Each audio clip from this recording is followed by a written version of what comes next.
S'il est déterminé que les éperons rachidiens sont la cause probable de maux de dos et d'autres symptômes, il existe un large éventail d'options de traitement possibles.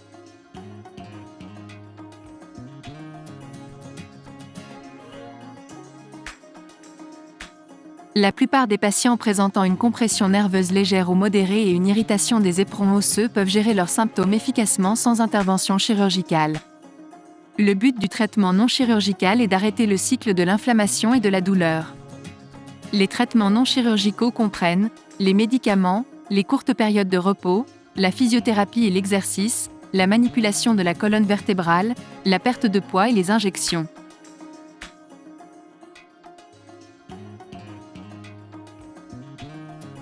Des médicaments, tels que des anti-inflammatoires non stéroïdiens et des relaxants musculaires, peuvent être recommandés.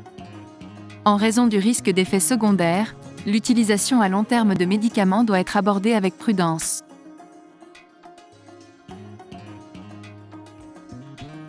L'activité peut provoquer une inflammation des articulations. De courtes périodes de repos peuvent donner à l'inflammation le temps de reculer.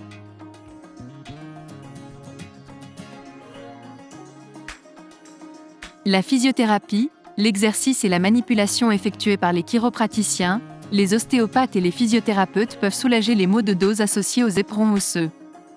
Ces thérapies de rééducation tentent de redonner de la souplesse et de la force à la colonne vertébrale, d'améliorer la posture et de diminuer la compression des racines nerveuses.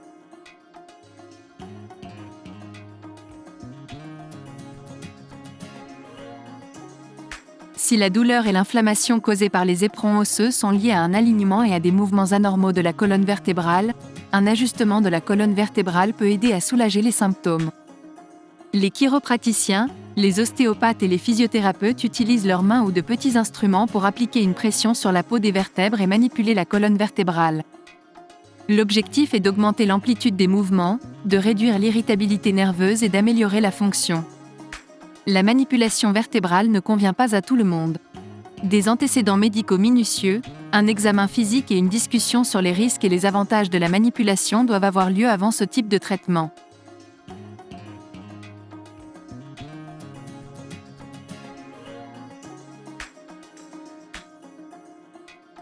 Perdre un excès de poids peut soulager la pression sur la colonne vertébrale, réduire la friction entre les facettes articulaires des vertèbres et diminuer le risque de douleur.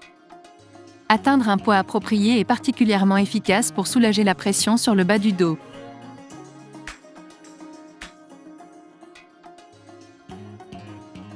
Les procédures d'injection rachidienne guidées par fluoroscopie et à contraste amélioré qui ciblent la source présumée de la douleur rachidienne peuvent aider à atténuer la douleur et l'inflammation. De plus, selon que l'on utilise ou non un anesthésique local dans le cadre de l'injection dans la colonne vertébrale, la procédure peut aider un clinicien astucieux à identifier ou à réduire la source de la douleur d'un patient. Une injection rachidienne peut ne pas soulager complètement la douleur d'un patient, mais peut fournir un soulagement suffisant pour permettre la progression de la rééducation. Les patients doivent éviter de recevoir plus de 3 injections dans une même articulation sur une courte période de temps. De plus, si la première injection n'apporte aucun soulagement, rien ne prouve que d'autres injections dans la même structure donneront un meilleur résultat.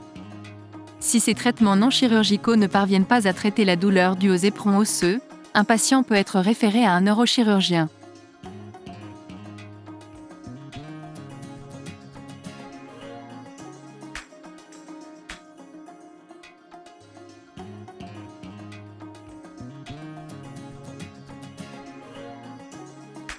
La chirurgie de la colonne vertébrale peut être recommandée si la compression des nerfs ou de la moelle épinière provoque une douleur incessante et une perte des fonctions motrices et sensorielles.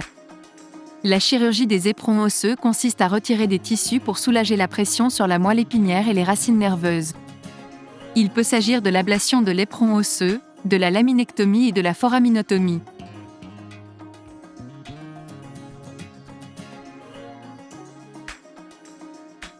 Au cours de l'ostéotomie, des outils spéciaux sont utilisés pour retirer les éperons osseux de la vertèbre. Puisqu'il est possible que les ostéophytes repoussent et qu'il peut y avoir plus que de simples éperons osseux contribuant aux symptômes, un neurochirurgien peut suggérer une autre intervention chirurgicale, comme une laminectomie ou une foraminotomie.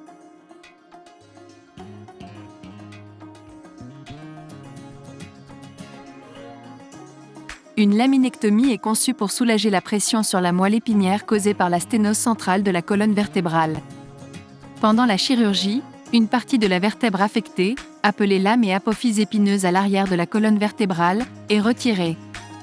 Avec ce petit morceau de la paroi du canal rachidien enlevé, il y a plus de place pour la moelle épinière.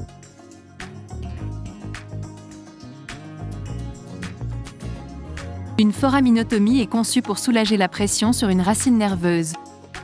Chaque racine nerveuse traverse un foramen intervertébral, une arcade creuse osseuse entre deux vertèbres adjacentes. Au cours d'une foraminotomie, le tissu osseux autour du foramen est coupé ou rasé, élargissant l'espace du foramen. Cette procédure crée plus d'espace pour la racine nerveuse, soulageant la compression de la racine nerveuse. La question de savoir si une intervention chirurgicale réduira ou éliminera ou non les douleurs au dos ou au cou et d'autres symptômes dépend de l'étendue de la dégénérescence vertébrale, de l'état de santé général du patient, de son engagement envers la réadaptation et d'autres facteurs. L'expertise et l'expérience du neurochirurgien jouent également un rôle. Il est conseillé aux patients qui envisagent une intervention chirurgicale de maximiser d'abord les options de soins non chirurgicaux, puis, si une intervention chirurgicale est envisagée, d'avoir une discussion détaillée avec un neurochirurgien sur les risques et les avantages.